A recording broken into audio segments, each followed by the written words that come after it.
Hi, I'm Martin Smith, and doing a real short one on energy transfer, not necessarily potential energy. I'm looking at energy moving from one place to another, and there are three types of it. Just like transferring heat energy, we have convection, conduction, and radiation.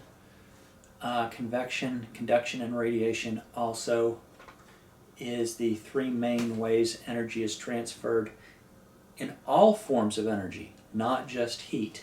And I think this is something that needs to be gone over. Convection energy transfers are energy transfers that are done at slower than the speed of light. That means we're taking masses from one point to another. Sometimes those masses may have heat in it. Sometimes we're transferring similar masses from one point to another, or just switching masses around, say liquids in a chamber where the masses, one is going to be more heated than the other, but it is still a convection. The energy transfer is moving slower than the speed of light. The other way in which heat transfers also is conduction.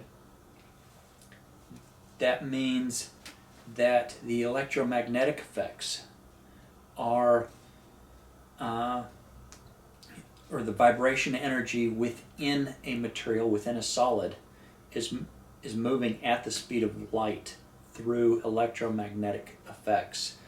So that covers heat transfer from one atom to another through vibration.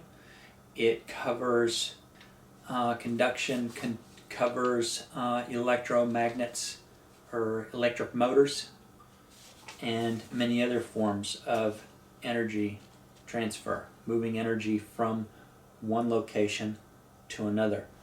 The third one would be radiation, and that is all forms of photons, anywhere from radio waves to gamma rays. Even the rays of the light that we see is energy being transferred from one place to another. So now that we know the velocities of energy transfers, and we know that gravity moves at the speed of light, we also know that conduction and radiation moves at the speed of light. Therefore, we can say it is a good possibility that gravity is either conduction or radiation, or that one of those three forms the three forms that I've just stated fall short, and there's actually a fourth, being gravity. Okay, I usually leave the jokes for last. This is a bit of a joke, or a game, or something to think about, either way you wish to think about it. Going over the question of, does a photon have mass? In physics, it is considered that a photon does not have mass. And yet, also in physics, it is considered that a photon is bent by gravity. So we have two gravitational forces, the sun and the photon. The sun is, compared to the photon, is near infinite in size. So even if we were to put infinity in for mass 1, being the sun, as soon as we put in 0 for mass 2, being the photon, saying that a photon has 0 mass, then it does not matter how far the radius is from the center of the mass of the photon to the center of the mass of the sun, because as soon as you put a 0 here and multiply this whole term, gravitational constant, mass 1, divide by r squared, as soon as you multiply it by 0, the whole thing becomes 0, the force becomes 0, and from gravity, the photon does not bend. The joke on this one is that the sun also puts out a solar wind, and this solar wind, as it gets farther away and spreads out, becomes thinner and thinner. And we all know that photons, when they go through an object or through something in which the mass is denser on one side of the photon than the other, it always bends. So we have another option of why it bends.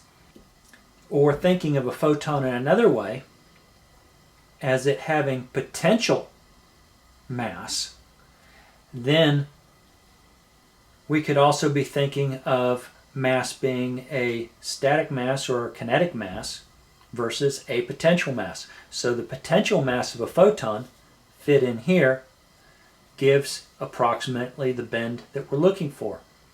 And I do say approximate, it's not the exact. So there's many possibilities on this. So the joke is here, something to think about. Okay, I'm using a piece of paper, and if you notice those two slits on the far right, I'm going to shine the laser through that, and I got a real interesting experiment. I know that my main goal was to say that everything is before me, I've only to see it, and then I was going to look for gravity and other things and things about physics only through the YouTube and the internet, and just see how far I could get with just that information. But this double slit experiment, I keep thinking that there is a electromagnetic effect on it, and this one here came up with a real weird effect running it through paper. So I'm going to put that laser through the double slit, and as you can see, it is, well, maybe you can't see. There it goes. It's a gunsight laser. Green. Use it for shooting coyotes. And we'll put it up on the wall and kick the lights in. Okay, the patterns we're looking at, if you'll look real closely, where it normally just sees a random scattering of dots, even the random scattering that's going through the paper, it has the lines through it. Just as, let's see if I can get up close. Well, maybe I can't.